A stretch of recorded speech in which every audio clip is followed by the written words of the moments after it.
Latest updates ఎప్పటికప్పుడు పొందడానికి big TV WhatsApp channel follow అవ్వండి. లింక్ డిస్క్రిప్షన్ లో ఉంది.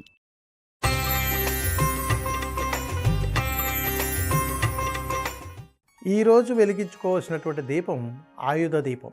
ఈ ఆయుధ దీపంలో చాలా విశేషం ఉన్నదండి. ఎక్కడైనా మనం వ్యాపారం ప్రారంభం చేసినప్పుడు అక్కడ చేసినటువంటి తొలి రోజు శివపార్వతుల అనుగ్రహంతో పాటుగా ఆ విఘ్నేశ్వరుడు అనుగ్రహం కూడా మనకు వస్తుంది.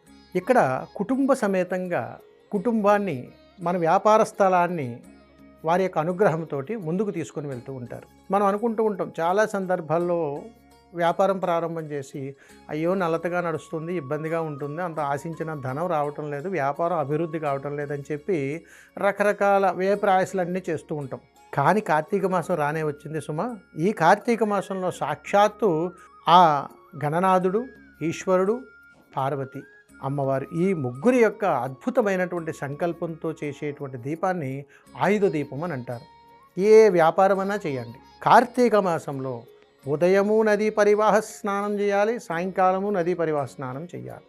ఈ నదిలో స్నానం చేసిన తర్వాత సాయంకాలం పూట చేసుకునేటువంటి ఈ దీపారాధనని ఆయుధ దీపం అని అంటారు.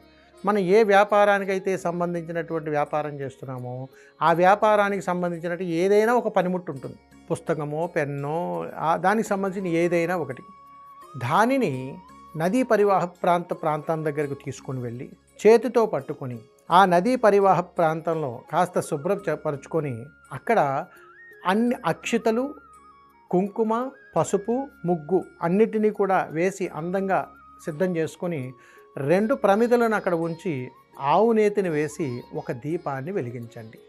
వెలిగించినప్పుడు మన దగ్గర ఉన్నటువంటి ఆయుధాన్ని చేత్తో పట్టుకుని, అంటే వ్యాపారం చేసేటువంటి వాళ్ళు ఎవరైనా కానీ, ఏ వృత్తిలో ఉన్నటువంటి వాళ్ళైనా కానీ దానికి సంబంధించింది ఏదో ఒక జ్ఞాపకం చేత్తో పట్టుకుని అక్కడికి వెళ్ళి అది చేత్తో పట్టుకుని నమస్కారం చేసి ఓం కాం క్లీం శివాయ నమః, ఓం కాం క్లీం శివాయ నమః అనే మంత్రాన్ని 11 సార్లు చదవండి.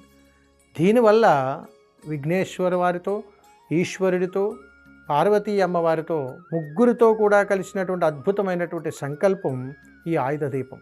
ఈ దీపాన్ని వెలిగించగానే, దీపాన్ని చూసి ఈ మంత్రాన్ని చెప్పగానే వ్యాపార ప్రదేశంలో మనం అనుభవిస్తున్నటువంటి అన్ని కష్టాలు తొలగిపోతాయి. అందుకని కార్తీక మాసంలో ఎప్పుడైనా సరే ఈ ఆయుధ దీపాన్ని వెలిగించుకోవాలి.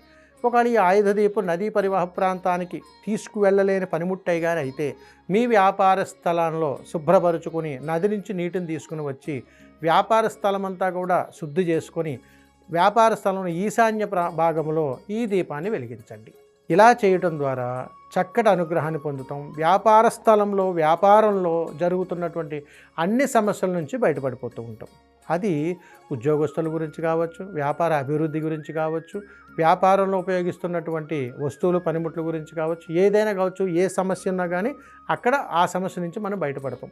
అందుకని కార్తీక మాసంలో ఆయుధ దీపంగాని వెలిగిస్తే శివానుగ్రహంతో ఆ సమస్యల నుంచి బయటపడిపోతాం. కాబట్టి కార్తీక మాసంలో ఆయుధ దీపం వెలిగించుకోండి, చక్కగా వ్యాపారంలో అభివృద్ధి పొందండి, శివానుగ్రహ సంకల్పాన్ని పొందండి.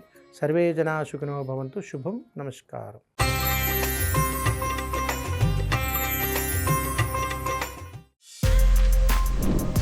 For more videos like this, subscribe Big TV channel.